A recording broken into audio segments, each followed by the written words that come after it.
Continuando hoje a série sobre a chave do tesouro, ou a chave do tesouro de Deus.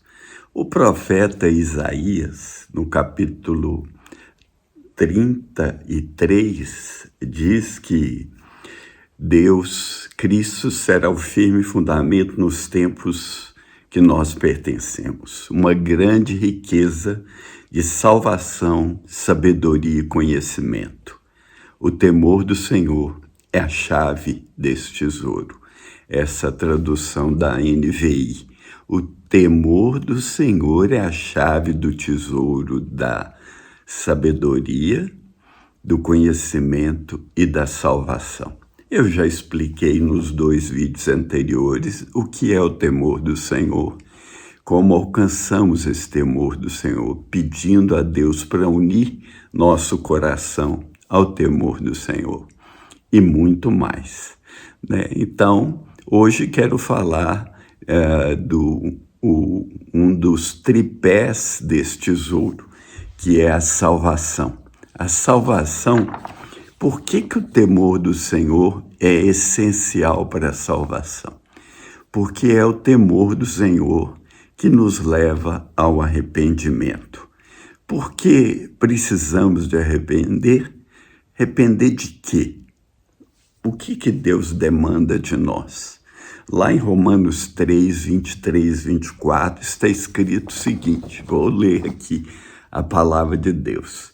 Não há distinção, pois todos pecaram e estão destituídos da glória de Deus, sendo justificados gratuitamente por sua graça, pela redenção que há em Cristo Jesus, o qual Deus ofereceu como sacrifício, Jesus, para propiciação mediante a fé, pelo seu sangue demonstrando a sua justiça.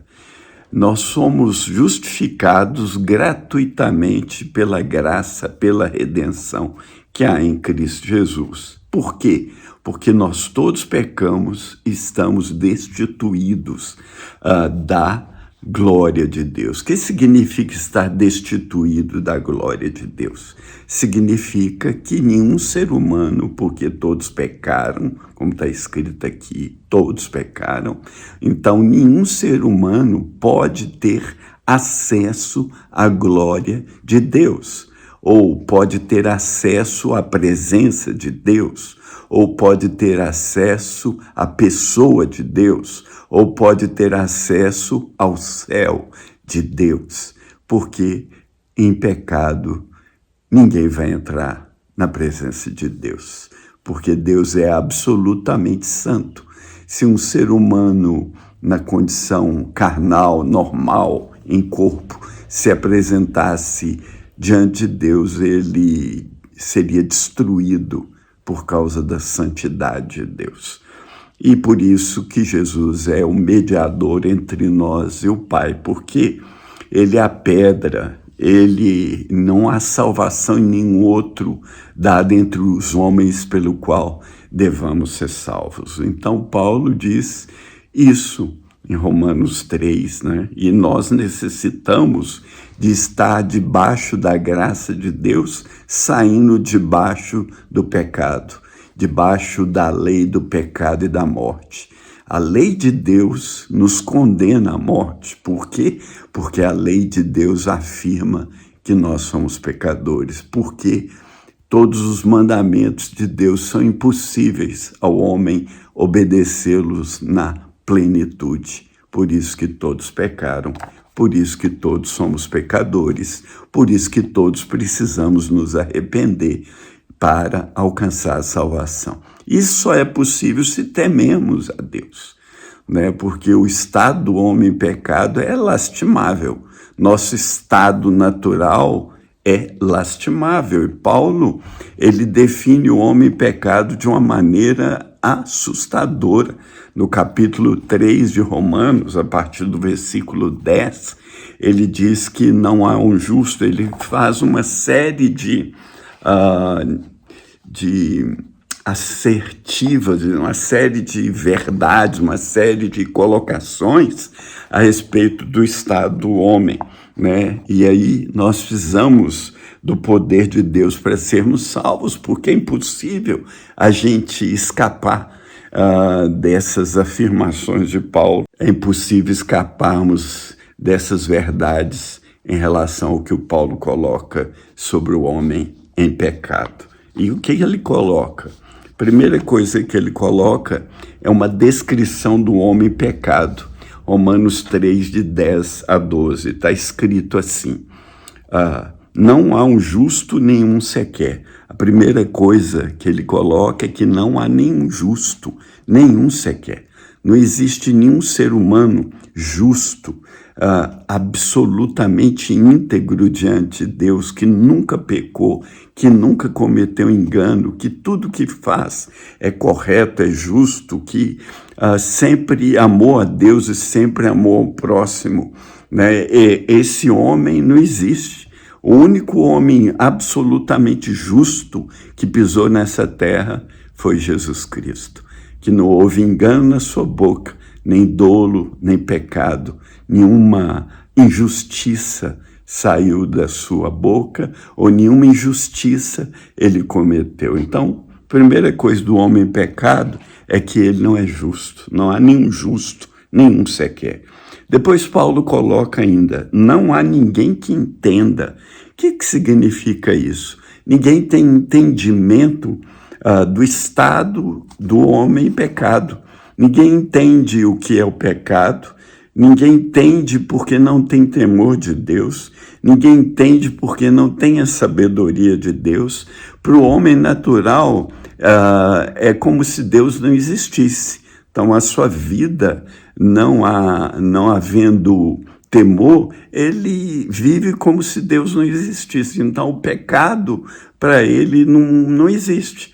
Pecado é uma falha, eu cometi uma falha, eu não matei, não roubei. Então, mas isso é alguns pecados, não o pecado que habita no homem, que leva o homem a ser pecador. Então, não há ninguém que entenda esse caso. Ele não entende também como Deus, sendo amor, ele pode lançar o homem no inferno. Mas ele não entende também porque Deus é santo e ele vai julgar o homem. Então, isso, uma confusão mental se forma na mente do ser humano. A terceira coisa que Paulo fala sobre o homem em pecado é que não há ninguém que busque a Deus.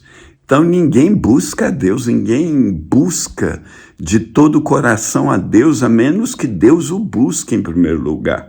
Jesus disse que o Pai procura verdadeiros adoradores. Deus busca, Deus estava buscando o homem quando enviou Jesus para revelar quem Deus era. Deus estava buscando o homem quando Jesus foi crucificado naquela cruz para que ele pudesse justificar os pecados do homem. Então, Deus busca o homem. Quando Deus te busca, então você responde também buscando. Mas no natural, não há ninguém que busca Deus verdadeiramente. Ninguém que, de repente, acorda de manhã e fala assim, eu sou um pecador, agora de hoje em diante vou buscar a Deus. Não existe esse homem. Ninguém busca a Deus. Depois Paulo ainda diz sobre a descrição do homem em pecado, ele diz ainda que todos se extraviaram, Então todo mundo se desviou. A Bíblia diz que todos se extraviaram e se fizeram inúteis, além disso, inúteis para Deus. Todos nós, está escrito pelo profeta, andávamos desgarrados como ovelhas. Cada um se desviava pelo seu caminho, mas o Senhor fez cair sobre ele a iniquidade de todos nós. O Senhor fez cair sobre Jesus o nosso pecado, porque a gente andava no nosso próprio caminho. E também nós nos fizemos inúteis, né? Não tem valor. Jesus um dia disse assim também vós, quando fizerdes tudo que vos for mandado, dizeis, somos servos inúteis, porque fizemos somente o que devíamos fazer. nós somos inúteis, não temos valor intrínseco para Deus. O valor que Deus nos dá é o fato de Jesus ter morrido por nós naquela cruz, para que assim a gente, se arrependendo, entregando a nossa vida a Ele, tornássemos objetos de valor para Deus. Mas sem isso, somos inúteis. E também ainda, descrevendo o homem pecado, Paulo diz no versículo 12, não há ninguém que faça o bem, nenhum sequer. Jesus um dia disse assim para várias pessoas, vocês são os que se justificam diante dos homens. Deus conhece os seus corações, porque o que dentre os homens é elevado, perante Deus é abominação. Então essa questão da bondade, de fazer o bem, não existe no homem natural. Você só vai poder fazer o bem totalmente destituído de qualquer ideia de recompensa ou coisa parecida se o Espírito Santo habitar em você. Um dia um homem chegou a Jesus e falou, bom mestre, que farei para herdar a vida eterna? E esse homem era rico, um jovem rico. Jesus o amou e diz, obedece os mandamentos, não matarás, etc. Honra teu pai. Ele falou, tudo isso eu tenho feito, o que me falta? Coitado, ele estava totalmente enganado, não é? Então, porque ele pensava que ele era bom. E por isso ele chamou Jesus de bom mestre. Jesus falou, por que você me chama bom? Só tem um bom que é Deus que está nos céus. Claro que Jesus, sendo Deus também, ele tem bondade e misericórdia. Então não há ninguém que faça o bem.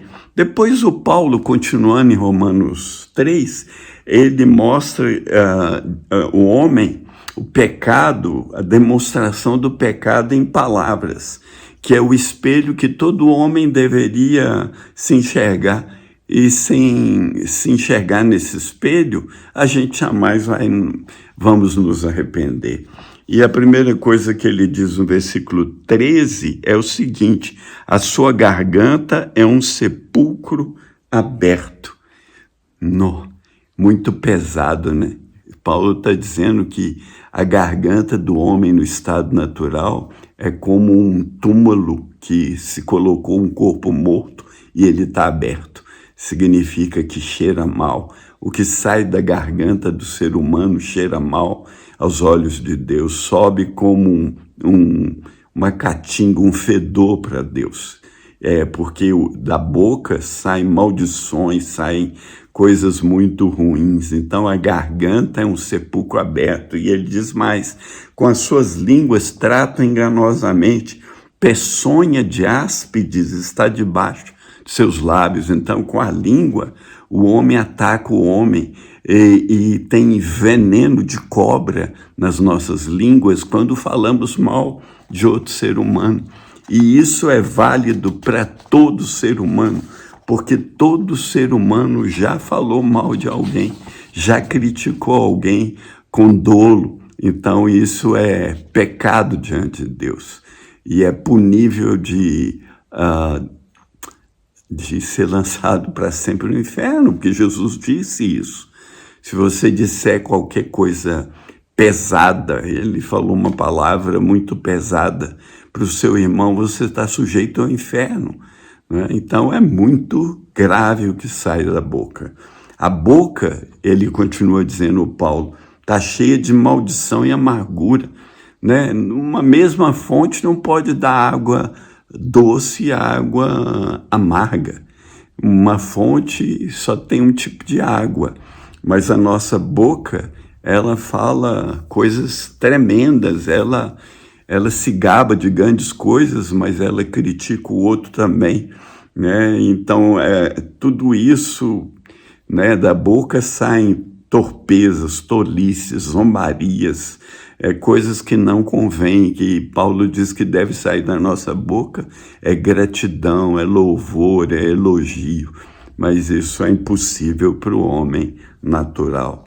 Então, até aqui vamos falar um pouco no próximo vídeo, na sequência do pecado em Atos, e de como é que a gente alcança essa salvação. Por isso quero te encorajar a entregar seu caminho ao Senhor Jesus, reconhecer que você é pecador e aí Ele vai mudar a sua vida. Fica na paz, em nome de Jesus. Amém.